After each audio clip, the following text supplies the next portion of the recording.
சின்ன வயசில் இருக்கும்போது இந்த வாழைப்பூ பார்த்தாலே கொமட்டின்னு வரும். ஏன்டா இந்த மாதிரி ஒரு காயெல்லாம் கண்டுபிடிச்சாங்க அப்படின்னு தோணும். ஆனால் இப்போ ஒரு அம்மாவாக ஆன அப்புறம் அந்த வாழைப்பூவில் இருக்க பெனிஃபிட்ஸ் எல்லாமே தெரிஞ்சு அதை என் தங்கத்துக்கு கொடுக்கவும் ஸ்டார்ட் பண்ணிட்டேன்.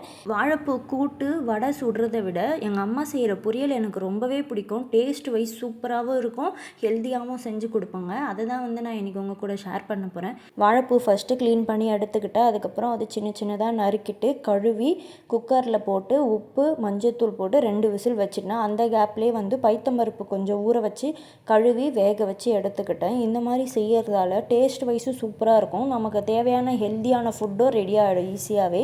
இது ரொம்ப சிம்பிளான மெத்தட் தான், கண்டிப்பாக ட்ரை பண்ணி பாருங்கள். பருப்பு வேகிற கேப்லேயே வாழைப்பூவும் வெந்துச்சு. கரெக்டாக 2 விசில் தான், அதுக்கு மேலே வைக்கக்கூடாது. அதுக்கு மேலே வச்சுன்னா பூ ரொம்ப குழஞ்சி போயிடும். அதை வடிகட்டி தனியாக எடுத்துக்கிட்டேன். அந்த தண்ணியெல்லாம் இருத்துட்டு வெறும் பூ மட்டும் இருக்கிற மாதிரி எடுத்துக்கிட்டேன். அப்புறம் கடாயில் கொஞ்சமாக எண்ணெய், கடுகு, கடலப்பருப்பு, உளுத்தம் பருப்பு அதிகமாக போட்டிங்கன்னா டேஸ்ட் வைஸ் சூப்பராக இருக்கும். வாயில் கடிப்படும் போது சூப்பராகவே இருக்கும்.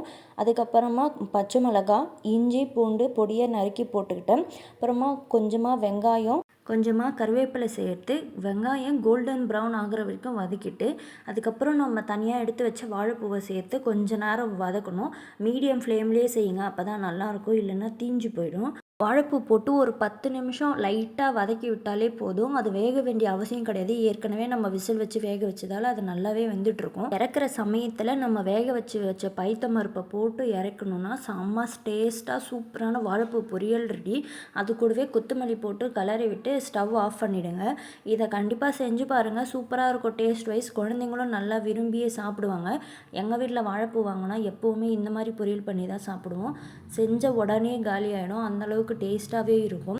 வாழைப்பூ வேக வைக்கும் போதே நான் உப்பு போட்டதால் இப்போ எந்த உப்புமே போடலை. ஒரு வேளை உங்களுக்கு கம்மியாக இருக்குன்னா நீங்கள் கண்டிப்பாக போட்டு கிளறிக்கோங்க. இது மாதிரி செஞ்சு கொடுத்து பாருங்கள், கண்டிப்பாக குழந்தைங்களும் விரும்பி சாப்பிடுவாங்க. ட்ரை பண்ணிவிட்டு சொல்லுங்கள். ஓகே, பாய்.